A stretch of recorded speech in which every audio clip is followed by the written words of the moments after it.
In this video, I'm going to show you how you can easily send invite on iPhone calendar. Be sure to watch the video to the very end so you don't make any mistakes. Let's get started, guys. I'm gonna show you all the process from the beginning, and first off we need to open up calendar app, and on the app we are able to invite any user to our events. To do that, first off we need to find an event. Here I got some.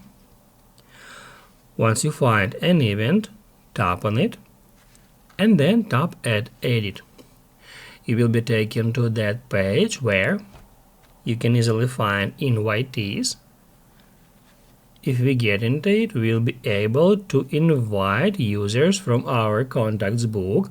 All we have to do is just select those users in that way and then tap add done to save invitations. If this video was helpful for you, don't forget to hit the like button.